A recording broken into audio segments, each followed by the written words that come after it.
우리가 움직이고 뛰고 균형을 잡을 때마다 이 역할을 하는 발의 내재근을 잘 써야 한다고 생각하시면 됩니다. 자, 저번 영상에서 족저근막염이 낫기 위해서는 내재근과 엉덩이를 잘 써야 한다고 했습니다.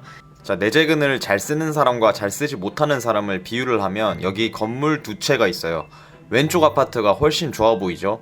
오른쪽은 빨간 벽돌에 조그맣고 일단 구려 보이잖아요, 그죠? 근데 가정을 하면 왼쪽 아파트가 기초공사가 제대로 안 됐고 오른쪽에 있는 건물이 기초공사가 잘 되었다고 했을 때 지진이 일어난다면 이 붉은 벽돌이 잘 버텨내겠죠. 근데 아파트는 기초공사가 약하기 때문에 조금만 흔들려도 쉽게 무너질 수밖에 없어요. 우리 발의 내재근이 하는 역할이 바로 이 기초공사와 같은 역할을 한다고 보시면 됩니다. 기초공사가 안 되면 위에가 아무리 크고 무겁고 튼튼해도 밸런스를 쉽게 잃어버릴 수밖에 없겠죠. 우리가 움직이고 뛰고 균형을 잡을 때마다 이 역할을 하는 발의 내재근을 잘 써야 한다고 생각하시면 됩니다. 이 기초공사 역할을 하는 발의 내재근의 역할이 굉장히 중요하다고 말씀드리고 싶습니다.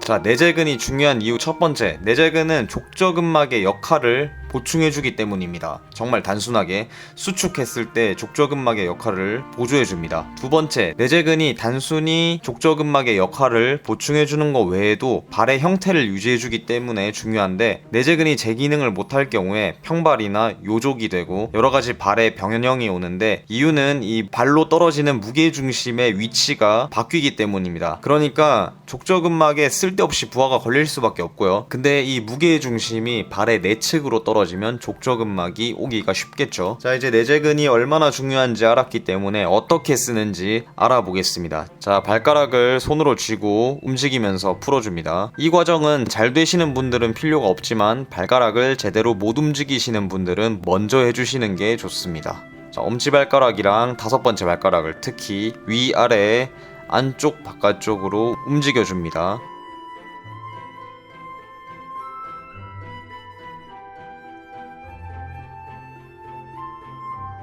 다음 운동은 중족부 첫마디뼈랑 뒤꿈치를 가깝게 하려고 힘을 주면 됩니다. 이 운동은 룸브리칼이라는 근육과 인테로세우스라는 근육을 써야 하는데, 잘 쓰면 가장 가까운 발가락 마디가 펴지지만 중간과 마지막 마디들은 펴지게 됩니다.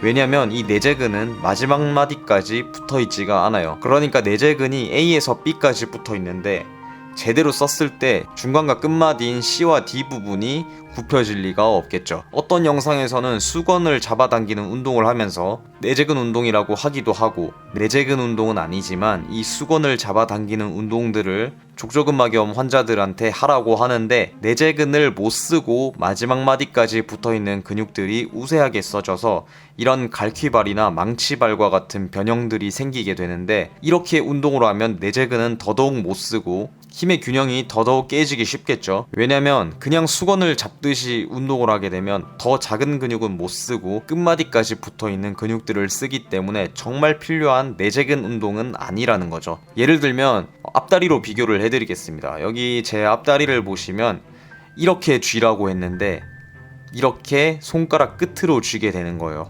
그러면 이렇게 손가락 끝으로 물건을 쥐는 것과 처음에 제대로 했을 때처럼 이렇게 쥐는 거랑 무엇이 더 안정적일지는 직접 해보면 알 수가 있겠죠.